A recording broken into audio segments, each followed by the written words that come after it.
Ce qui s'est passé au début des années 50, c'est qu'un certain nombre de plaintes ont été déposées auprès de la Cour suprême pour remettre en cause les lois Jim Crow et la ségrégation raciale. Brown contre l'éducation nationale est un arrêt rendu par la Cour suprême en 1954 qui est d'une importance fondamentale puisqu'il a officiellement interdit la ségrégation raciale dans toutes les écoles à travers les États-Unis. Désormais, les citoyens afro-américains veulent pouvoir aller dans l'école de leur choix, manger dans n'importe quel restaurant ou encore s'asseoir à la place qu'ils veulent dans les bus ou dans les cinémas. C'est le début du mouvement pour les droits civiques aux États-Unis, où des figures emblématiques vont incarner la lutte des Noirs pour l'égalité à travers tout le pays. Black men and white men will be able to join hands and sing in the words of the old Negro spiritual. Free at last, thank God Almighty, we are free at last. Il y a un mouvement de déségrégation raciale. Bon, incarné par Rosa Parks en 1957, par Martin Luther King dans les années 60, qui correspondent, si vous voulez, au grand bouleversement des États-Unis au XXe siècle. Durant cette période, la société américaine a connu des bouleversements considérables, notamment concernant la place et les droits des Afro-Américains dans ce pays. Des changements de mentalité qui ont coïncidé avec l'avènement du rock'n'roll et de toute la contre-culture de la jeunesse. Tout allait très vite. Dans les États du sud du pays, une partie importante de la communauté blanche est farouchement opposée à ces changements. Ils veulent coûte que coûte maintenir la ségrégation entre les Noirs et les Blancs. I wasn't forced to go to school with niggers. I wasn't forced to eat with them. And I want them to have at least the right that I had. I think the nigger has rights in this country. He should have equal rights, but separate rights. It's worked for 100 years in the South, and I think it will work now. Un état d'esprit réactionnaire qui est très répandu, y compris dans la classe politique du sud des États-Unis. À l'image de George Wallace, le puissant gouverneur de l'État d'Alabama, qui en 1963 prononce un discours très violent en faveur du maintien de la ségrégation raciale. I say segregation now, segregation tomorrow, and segregation forever.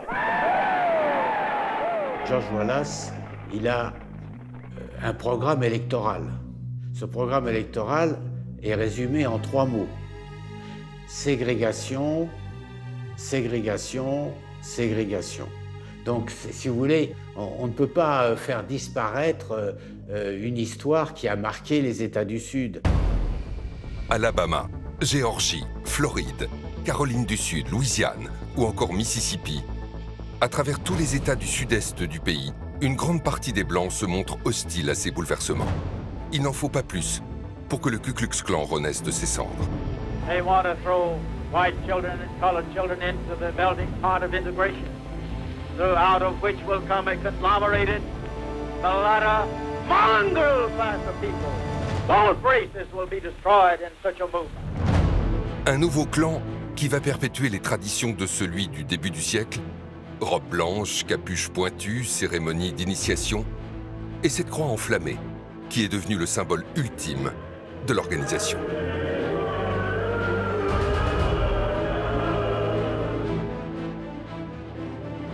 Un mouvement qui est rebaptisé le United Klans of America par son tout nouveau leader. The Imperial Wizard of the United Klans of America, Mr. Robert M. Shelton, Tuscaloosa, Alabama. Avec ses costumes bien taillés et sa coupe de cheveux impeccable, Robert Shelton, le nouveau grand sorcier impérial du clan, présente bien. Et il s'avère être un leader charismatique. The Negro problem does not worry me near as much as the other issues at stake. I am worried about the future generations. Mais derrière les apparences respectables, cette nouvelle incarnation du Ku Klux Klan va renouer avec l'extrême violence de ses débuts juste après la guerre de sécession. À chaque fois que les minorités obtiennent des droits dans ce pays, on a ce genre de réaction en retour. Toute cette vieille haine un peu rance qui a toujours été là et qui remonte à la surface.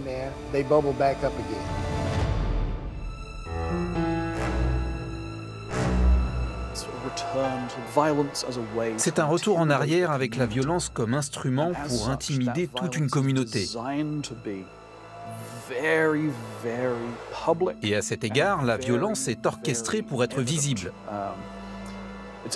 C'est une illustration de la violence en tant que spectacle. Les meurtres sont destinés à attirer l'attention.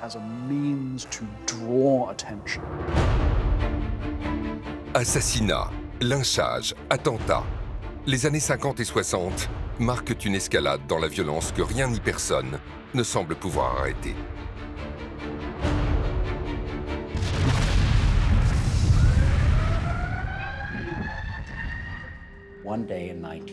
Un jour, en 1963, un groupe de Klansmen a posé une bombe dans une église de Birmingham, en Alabama. Ça s'est passé un dimanche matin. Les fidèles étaient dans l'église pour assister à la messe et en bas, un groupe de jeunes filles appartenant à la chorale était en train de se préparer lorsque la bombe a explosé, les tuant toutes les quatre. C'est insoutenable de regarder les photos de ces 4 merveilleuses jeunes filles dans leur robe de chorale, assassinées dans une église. C'est terrible.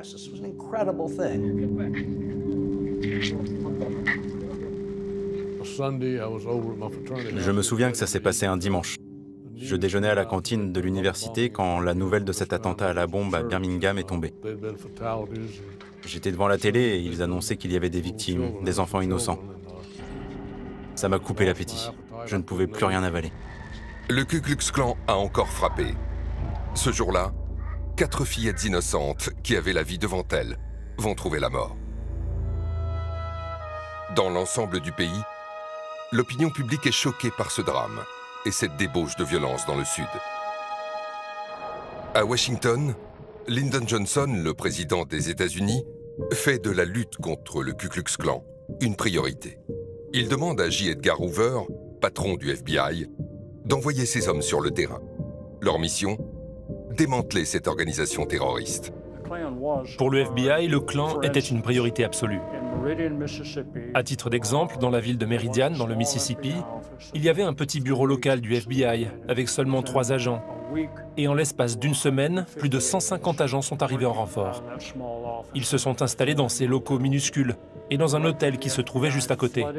Le directeur du FBI a inondé tous les États du Sud d'agents fédéraux et de nombreux bureaux ont été ouverts dans le seul et unique but d'enquêter sur les activités du Ku Klux Klan. Avec à sa tête l'agent spécial Roy Moore, le FBI emploie les grands moyens pour tenter de neutraliser le Ku Klux Klan. En particulier dans l'État du Mississippi, où l'organisation d'extrême droite est soupçonnée d'être impliquée dans la disparition mystérieuse de 3 militants des droits civiques. Le nom de code de cette opération, Mississippi Burning, va donner son titre à un célèbre film sorti en 1988.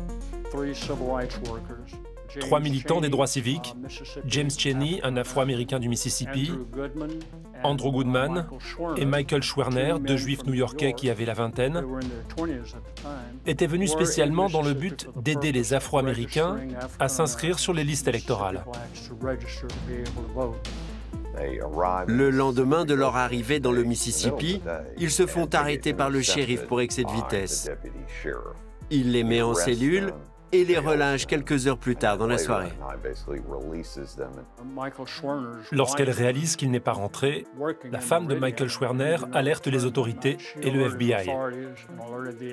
Et c'est à ce moment-là que l'enquête a commencé. Lorsque le FBI entame son enquête, il commence par interroger l'adjoint du shérif local, un certain Cecil Price. Quelques jours plus tôt, il a arrêté les 3 militants pour excès de vitesse. Il est alors le dernier à les avoir vus vivants.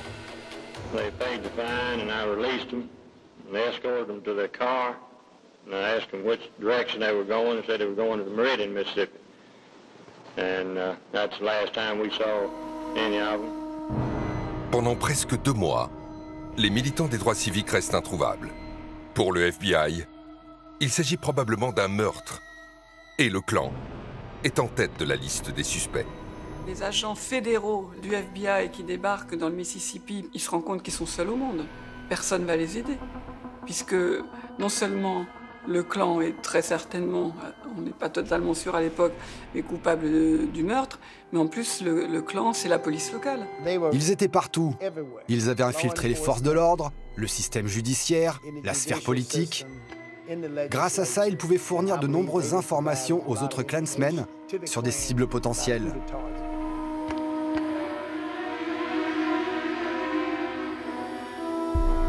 Malgré tous les moyens mis en œuvre par le FBI et la police pour retrouver les militants des droits civiques, l'enquête piétine. Leur voiture finit par être repêchée au fond d'un lac. Mais les 3 hommes, eux, restent introuvables. Le mystère autour de leur disparition devient un feuilleton qui tient tout le pays en haleine. Au bout de 44 jours, le FBI finit par retrouver les disparus, ou plutôt leurs cadavres, qui sont enterrés dans un terrain vague. Une affaire élucidée grâce aux renseignements fournis par un informateur infiltré au sein du Ku Klux Klan.